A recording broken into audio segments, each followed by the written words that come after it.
Hey yo, E-King Fight News here. Back at it, talking about Luis Ortiz. And this is what he has to say going into this Deontay Wilder bout.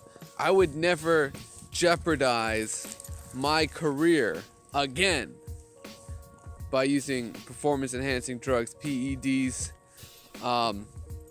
And apparently he had some words about that whole situation with the first fight, where unfortunately, you know, the fight got canceled, and then we ended up getting that mandatory fight. For some reason, WBC had Bermane-Stiverne as a mandatory for the Deontay Wilder, for his strap, and Deontay Wilder knocked him out in the first round. That was pretty much a whitewash. Like, it was one and done, and it was exciting and explosive for as long as it lasted. But when Deontay Wilder found that right hand through the guard, it was over. Like, that shit was just done. But Bermane-Stiverne went in there looking like a bum. Like, he just looked like a straight bum the whole lead up to the fight and after the fight. He talked all that smack for what?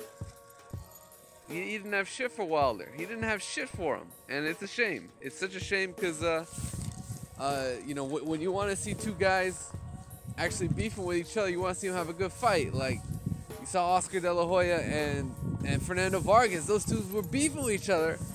You know, Vargas was serious about scrapping, and the fight was the shit. That's a classic fight for Oscar, one of his best in many years. Like, that's probably Oscar De La Hoya, one of his best fights of all time. Him and Fernando Vargas, left hook knockout the 11th round. Jim Lampley goes insane.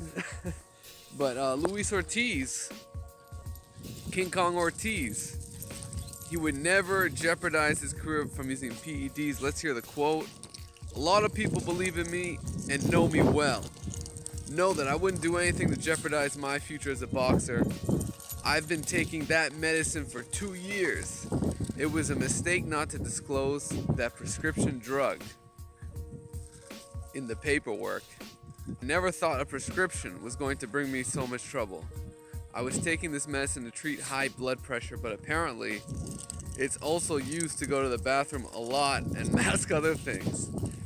I drink 2 gallons of water per day. I go to the bathroom a lot already. I never put 2 and 2 together. I'm clean. The dose they found in my system was too low to mask anything at all.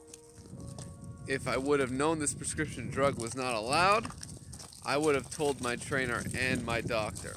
I'm a heavyweight. I don't need to make weight. Why am I going to go to the trouble of taking an illegal substance that makes you go to the bathroom a lot? I have no need." Well, yeah, I mean, that sounds about right, except for the fact that Luis Ortiz, this is the second time he's tested positive. He's tested positive once before. I believe it was an anabolic. I don't remember. I just know he tested positive before. And if you don't believe me, look up his record. I don't even remember the fight. I just know he tested positive once before. And this is the second time I've heard he's tested positive. So, I don't know, man. I think Deontay Wilder has some information, but I mean, Luis Ortiz is the source. I would like to know what he was doing on the day of the press conference. That's what I want to know. Because Deontay Wilder seems to think Luis Ortiz is getting an IV or some shit. But I don't know, man. I really don't know. Is Luis Ortiz a clean fighter? At this stage, he has to be. Because he's got a second opportunity, a second lease at a heavyweight shot. And it's going to be against Wilder. You know, he's going to have a shot at being the first to defeat Wilder. So all that is immensely valuable. And Luis Ortiz, I don't think he's going to fuck that up. So let me know what you guys think. Smash the like button, subscribe to the channel. If you have more information on what Luis Ortiz tested positive, the first time he tested positive, I'd be interested in that. E-King Fight News, smash the like button, subscribe.